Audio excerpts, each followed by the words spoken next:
Welcome to Motivational Humanity. You are not alone. Can I ask you something honest? When was the last time someone asked you, not what you needed to do today, not how the kids were, not what was for dinner, but who you are? Not the mother, not the wife, not the caregiver, not the woman who remembers everyone's allergies and dentist appointments and favorite color of frosting. You. Just you. If that question makes you feel a little lost, or maybe even a little scared, then I want you to know something. You are exactly where you are supposed to be right now. And this video is for you. I want to talk to you about something that doesn't get talked about enough. You spent decades being needed. Deeply, completely, urgently needed. And then one day, whether it happened slowly or all at once, the house got quiet. Maybe the last child moved out. Maybe you retired. Maybe your role as a caregiver came to an end. Maybe all of these things happened at once, like a wave you weren't fully prepared for. And now you stand in a kitchen that's too big, in a house that echoes a little, and you think, what do I do now? What is this life for? Here is what I need you to hear before we go any further. What you are feeling is not weakness. It is not ingratitude. It is not depression, though it can feel like it. What you are feeling is the completely natural result of spending 30, 40 years building your identity around service, and then having the context for that service change overnight. You did not lose yourself. You simply built a self that was so beautifully, so generously wrapped around other people, that when they flew, you forgot you had wings of your own. And that, my friend, is exactly what we are going to talk about today. I have 5 insights I want to share with you. Not advice in the just do this kind of way, but real psychological truths about why this happens and what it means and where your purpose is actually hiding, because it is not gone. I promise you that. There is a concept in psychology called Brené's identity foreclosure. It sounds complicated, but the idea is beautifully simple. It means you stopped exploring who you are because you found a role that fit, and you poured everything into it. Being a mother, being a nurturer, being the one who held everything together. And here is the thing that was not a mistake. That was love. Pure, committed, beautiful love. But our brains are wired for what researchers call as identity continuity. The feeling that who we are today connects to who we were yesterday. When a major role ends, that thread gets cut, and the brain experiences it almost like a small grief. Not grief for a person, but grief for a version of yourself. Think of it this way. Imagine you have been a lighthouse your whole life. Your entire purpose was to shine light so others could find their way safely. You were proud of that light. You were as good at it. And then one day the ships don't need you anymore. They have GPS. They have other guides. The lighthouse doesn't stop existing. The light is still there, but it has to find a new reason to shine. That is where you are right now. Not broken, not done, just between reasons. And the most important thing you can do is to resist the urge to rush into a new role, just to fill the silence. Because purpose is not a role. It is something deeper. It is a direction. And you cannot find your direction when you are running from the quiet. I know the silence feels uncomfortable. I know it can feel like something is wrong. But I want to gently offer you another way to see it. In many Eastern traditions, there is a concept that Western psychology is only beginning to catch up to, the idea that stillness is not emptiness. It is potential. It is the space before something new is born. Think about what happens in nature between winter and spring. Nothing looks like it is happening. The ground is bare. The trees are gray sticks against a pale sky. And yet beneath the soil, the most extraordinary transformation is quietly taking place. That is your life right now. The psychologist Mary Ainsworth spent decades studying attachment, the way we bond to others, the way we derive our sense of safety from connection.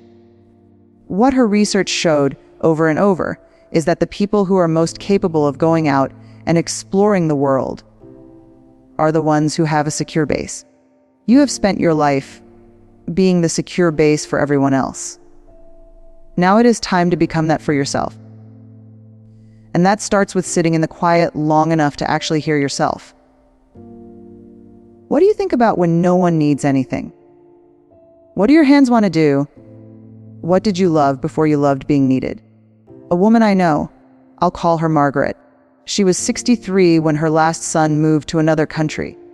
She told me she spent the first 6 months feeling like she was going through withdrawal. Genuinely. Her body felt off. Her mind was restless. She kept inventing reasons to call her son, kept filling every hour with business. Then one afternoon, she sat in her garden. She didn't plan to. She just sat, and she noticed the way the light was falling through the leaves. And she thought I used to paint. And not a great revelation. Not a lightning bolt. Just a quiet memory. She started painting again. 18 months later, she had a small exhibition at her local library.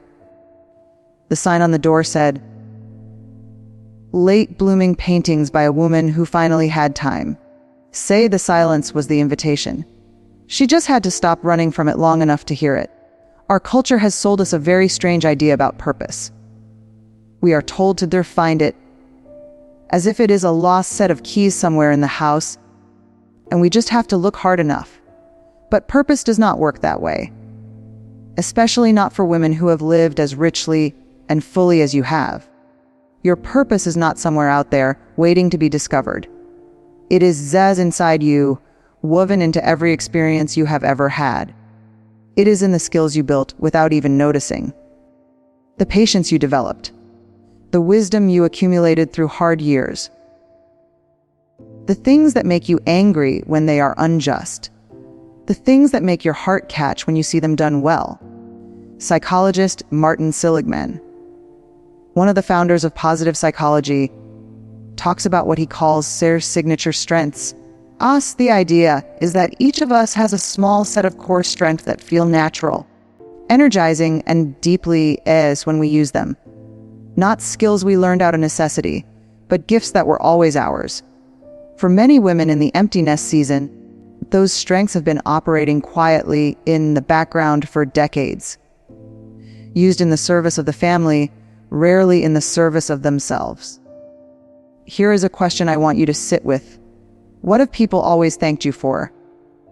Not the tangible things, not the meals or the school pickups, but the A's quality of what you gave. Were you the one who always knew what to say when someone was hurting? Were you the one who could bring order to chaos? Were you the storyteller, the organizer, the one who made strangers feel like family? Those are not small things. Those are your signature strengths, and they do not retire when the children leave. They simply need a new canvas. A woman named Rosa, 68, grandmother of 4, spent 40 years as the emotional center of her large, complicated family. She was the one everyone called when something went wrong. She was the bridge builder, the peacemaker, the one who remembered the why behind every conflict. When her husband passed and the kids settled into their own lives, she felt completely adrift. She thought, "No one needs me anymore." Then her pastor asked her to sit with a young woman in their congregation who was going through a terrible divorce. Rosa said she didn't know what to do. She just sat with the woman. She listened. She said the things she had always known how to say. The young woman called her the following week, then again. Then she brought a friend. Within a year, Rosa was running an informal support circle for women going through major life transitions. She had not found a new purpose. She had remembered an old one. She had simply turned it outward. Here is something that most people don't talk about in conversations about purpose and meaning, and I think it is critically important. For most of your adult life, your body has been on call. You woke when someone needed you. You ate when there was time. You pushed through exhaustion because there was no one else to do it. And now, in this new season, your body may be doing something that feels confusing. You may feel more tired than you think you should, more emotional, slower, heavier. This is not failure. This is your nervous system finally exhaling. There is a term in trauma psychology, deferred recovery ISEX. It is what happens when the body holds tension and stress during a long period of demand. And then, when the demand eases, it finally releases it all at once. You may have been running on adrenaline and love for 30 years. Your body is now asking you to stop, to rest, to pay attention to what it needs. This is not laziness. This is wisdom. This is your system restoring itself so that you can step into the next chapter with real energy, not borrowed reserves. So please, and I say this with all the tenderness I have, do not skip this part. Do not rush through the tiredness to get to the doing. The resting is the doing. The healing is the work. Walk outside. Put your hands in the earth. Move your body in ways that feel like joy, not punishment. Sleep without guilt. Eat things that nourish you, not just fuel you. Because purpose is not sustainable when it comes from an empty vessel. You have to fill yourself first. And that is not selfish. It is the most responsible thing you can do for everyone who loves you. One of the most well-established findings in all of psychology, confirmed by study after study, across cultures, across decades, is this: human beings who have strong, reciprocal, meaningful connections live longer, report more happiness, recover from illness faster, and consistently describe their lives as more purposeful. Not people who are busy. Not people who have achievements. Not people who have followers or titles or big houses. People who are known. People who have no others. People who belong somewhere. Here is what often happens in the empty nest years: the structure of connection changes. The school gates are gone. The sports sidelines are gone. The parent groups are gone. And if you have not been building friendships outside of those structures, which most women haven't, because there simply wasn't time, you can find yourself in a strange kind of social isolation. This is not a character flaw. This is the natural result of decades of prioritized family time. But this is also fixable. And it may be the single most important thing you do in this season. Find your people, not the people who know you as someone's mother. The people who know you as you. The you who has opinions about books and politics and the way the light looks in November. The you who laughs at things that maybe other people don't find funny. The you who has stories that haven't been told yet. Join things, classes, volunteer groups, walking groups, chairs, book clubs, creative workshops, churches or spiritual communities, writing groups. Not because you are lonely, though it is okay if you are, but because your wisdom, your stories, your presence are needed by other people who are in the same place you are. There are women right now watching this video who are exactly where you are. And nothing is more powerful than two women who have survived everything they have survived, sitting down together and saying, me too. Say, you are not alone in this. You were never meant to be. I want to say something to you before we close, and I want you to really hear it. You are not starting over. That is the lie that this season can whisper to you. That because things have changed, because the children are gone and the roles have shifted, you are somehow back at the beginning with nothing. That is not true. You are not starting over. You are starting forward with 30, 40, 50 years of wisdom in your bones, with a capacity for love that most people never develop, with the knowledge of what really matters, a knowledge that only comes from having lived long enough to watch what doesn't last and what does. The psychologist, as Erik Erikson, called this season of life the stage of heterogenerativity, the time when humans shift from building their own lives to contributing something lasting to the world. He believed this was not a lesser phase but a greater one. The phase where we stop performing and start becoming. Where we stop accumulating and start giving away the most valuable thing we have, ourselves. Your purpose in this season is not about productivity. It is not about being busy or staying relevant. It is about becoming so fully, so freely, so bravely yourself, that the people around you feel permission to do the same. That is a purpose worthy of everything you have been through. The house is empty, yes, but you are full of stories, full of love that is nowhere to go yet, full of a life that is not over, not even close. The next chapter does not have a title yet, but I promise you, it is the one you are going to look back on and call the most honest, the most free, the most truly yours.